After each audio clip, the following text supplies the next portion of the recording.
আর মাত্র দুদিন পরেই তো ঈদ। আর ঈদে কম বেশি সবাই ঘরদোর পরিষ্কার করে। তো কোরবানির ঈদে সবচেয়ে বড় একটা পরিষ্কারের জিনিস হচ্ছে ফ্রিজ। কারণ ফ্রিজে যেহেতু সবাই মাংস রাখবে, তার জন্য হচ্ছে ফ্রিজটা সবাই কম বেশি পরিষ্কার করে। তো আম্মু ওই দিক দিয়ে রান্না করছিল, আমি ফ্রিজটা পরিষ্কার করার দায়িত্ব নিয়েছি আজকে।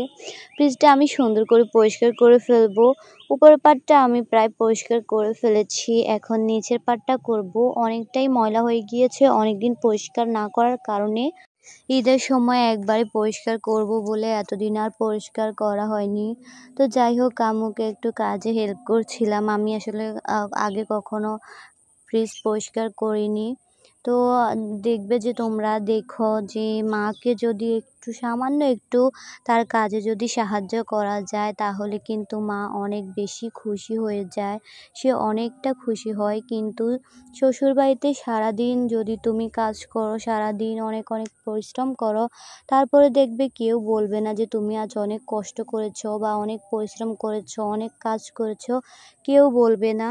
কিন্তু দেখবে মায়ের কাজে যদি টুকিটাকি একটু সাহায্য করো, মা কিন্তু অনেকটা যাই হোক, খুশি হয়ে অনেক যাবে। কথাই তো বলে ফেললাম, আর বলতে বলতে আমার ফ্রিজটা একদম পরিষ্কার করাও শেষ।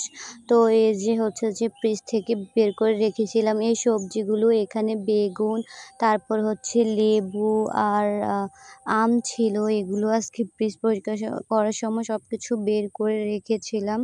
ফ্রিজে তেমন আহামরি কোনো কিছুই নেই। আর কয়দিন পর যেহেতু কোরবানির ঈদ, মানে আর 2 দিন পর, তখন থেকে কিন্তু সকাল বিকাল সন্ধ্যা একদম কিন্তু শুধু গরুর গোশতই খাওয়া হবে। খেতে খেতে হয়তোবা আমরা অনেকটাই বিরক্ত হয়ে যাব। তো যাই হোক, এই কয়দিন অনেক পরিমাণ গরুর গোশত খাওয়া হবে, তার জন্য কোনো সবজিই নেই। আর এই যে দেখো, এখানে অনেকগুলো হাঁসের ডিম। এই ডিমগুলো হচ্ছে যে আমাদের পালিত হাঁসের, এগুলা আমাদের হাঁসের নিজস্ব হাঁসের ডিম। তো এই যে এখন হচ্ছে বাকি সবকিছু আমার বোনও রেখে দিচ্ছে ওই দিক দিয়ে। এই যে সব মশলা টশলা সবকিছু, তারপরে ঔষধ। তো এই যে সবকিছু আমার বোন গুছিয়ে গাছিয়ে রাখবে। আর ওদিক দিয়ে হচ্ছে আমি ঘরটা ঝাড়ু দিয়ে ফেলবো। কিন্তু ঘরটা আমি হালকা করে একটু ঝাড়ু দিয়ে ফেলছি, যেহেতু সব চারদিক অনেকটাই অপরিষ্কার হয়ে আছে, অনেকটাই নোংরা হয়ে আছে। তো ঘরটা ঝাড়ু দিয়ে আমি ঘরটা মুছে ফেলেছি।